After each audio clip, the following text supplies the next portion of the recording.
There are three values that I learned throughout the course of my competitive career that helped me develop a robust emotional fitness in my quest and attempt to become both happy and successful.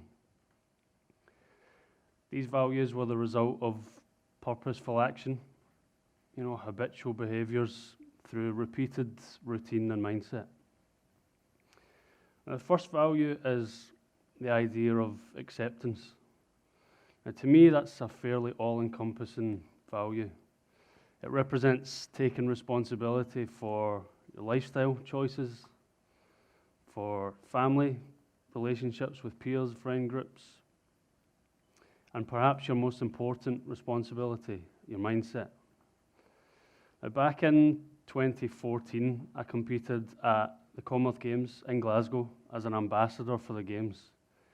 I was working alongside the likes of Sir Chris Hoy, Sir Billy Connolly, Usain Bolt. I was as surprised as anyone to get the nod. I was in esteemed company. I knew before diving in I wasn't 100% fit, psychologically, physiologically. And I guess as time went on after the event, I became angry, bitter, almost resentful that I'd put myself in that position. It was my job to win medals. It was my job to chase titles. And in that event, I felt like I'd failed and I'd let people down. It was a huge honour and privilege to be an ambassador for an event the size of the Commonwealth Games. In the year previous, I was ranked world number 1. I was fitter, stronger, more hungry for success than I'd ever been. And 5 weeks before the World Championships, I tore a tendon in my bicep. And in a split second, I'd gone from being ranked the world number 1 swimmer leading into the major event to being unable to train. And the emotions that came with that, was that my chance gone? Was that my opportunity to become a world champion? To try and become a world champion? Was that it taken away? We recovered from the injury, and again, in preparation for the Commonwealth Games, back to training. I was doing a maximal effort session. Got the heart rate monitors on, the Bluetooth monitor display to give me that instant feedback. Chasing a maximum heart rate value on this wonderful piece of fitness equipment called the VersaClimber. I hope some of you have tried that before. So eyes closed, gritted teeth, chasing this max heart rate value. Sudden severe pressure in my chest, pins and needles in my lips, down my left side, blurry vision. And I look back up at the heart rate monitor and it reads 235, 122, 220. It's jumping all over the place. And my first reaction as I stumbled off this piece of equipment was, I've won. I've done it. I've gone beyond what my body was capable of physiologically. I'd managed to push my heart into arrhythmia. And my reaction following this was pride. Pride. I wore it as a badge of honour. Undoubtedly it showed, my desire, will to win and put myself in that position. But over time that badge of honour began to fray, and it uncovered cracks in my physiology that at the time I couldn't tolerate. So after a short break, I resumed training, resumed the chase, but with a strict protocol in place from the specialists. A reoccurrence of this arrhythmia would result in immediate retirement. Immediate retirement. I was only 23 years old at the time. So there was a lot to deal with around that. And for me, the real acceptance came after that. The Commonwealth Games themselves, we finished second, won a silver medal. But the resentment, the bitterness, the anger after that I'd put myself in that position, I'd been ignoring the information my body was sending me. And the real acceptance came in preparation for the Olympic Games in Rio. Fit and healthy, I should have been a shoo-in for selection, but I was neither. I had to accept that I was no longer worthy of an Olympic berth. But I took the decision to go to Rio. I was part of the commentary team. I commentated on my main event at the time, the 200 breaststroke. I commentated on the final, which was won in a time of 2 minutes, 7 seconds, 0.5. A time that I'd swum multiple times, 4, 3, 2, a year previous to the games themselves. I took the chance to put myself in that position emotionally. And I realized then I needed to accept my transition from competitive sport, as hard as it was. And the next value to move on from acceptance was the need for me to take ownership, to accept responsibility for all these experiences, to stop attributing the injuries, the behaviours, the experience of being a professional athlete at that time to other people and to external factors. I had to take emotional ownership of that. I made the choice to be unreal.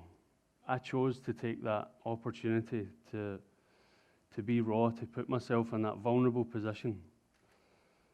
And I remember standing outside the venue in Rio, thinking, what am I doing here? I'm at the wrong entrance. This says media. I should be in there, competing, preparing to swim.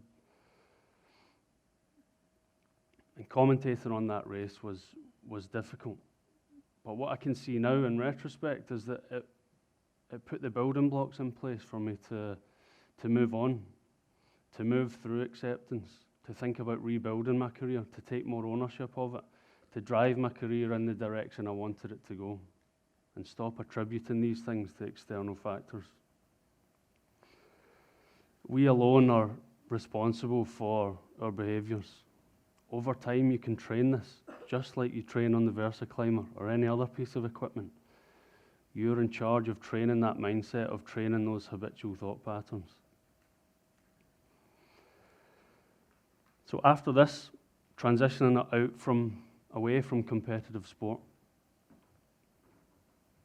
driving my career in a different direction, I realized that there were two main behaviours that I was beginning to learn.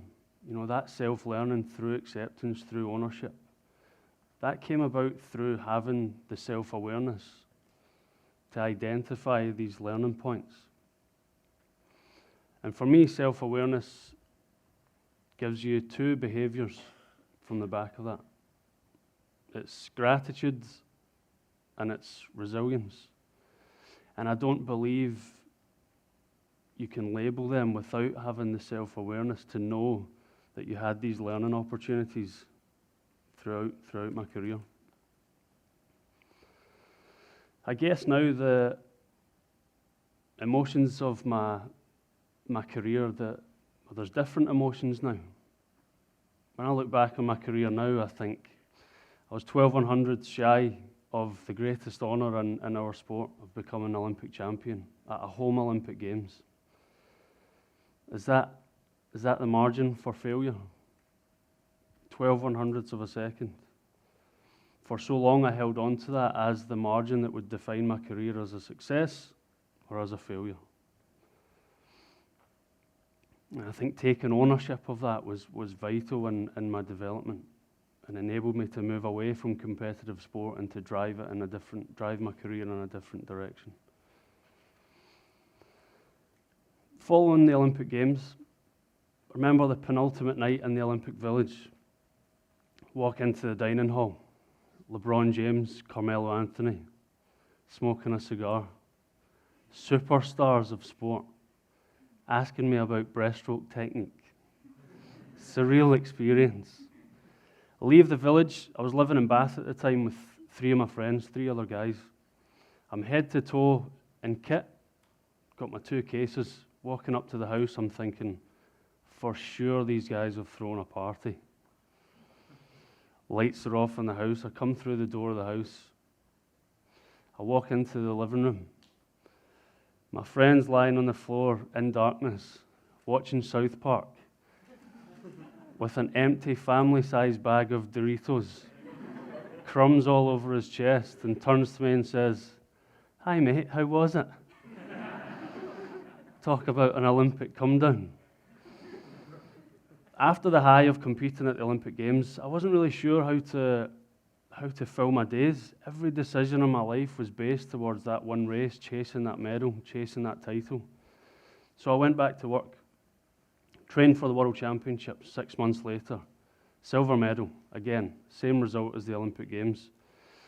I'm in Istanbul airport leaving, and a young kid approaches me and asks if he can have a photograph with the medal. I think, well, this doesn't happen often, of course you can. So I take the medal out of my pocket, tried to put it round his neck, and I dropped it, and it smashed into 50 pieces. So as I'm picking the medal up, the ribbon, there's nothing on it. It's plain black ribbon. The medal itself, there was no engraving on it. There was nothing to signify that this represented a silver medal at the World Championships. There was a plastic base, and there was an emblem glued onto the top of it, and it was the emblem that had smashed.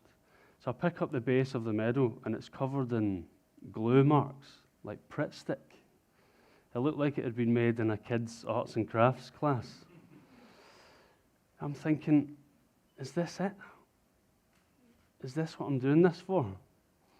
And it was at that moment I realized that it was never about the medals for me.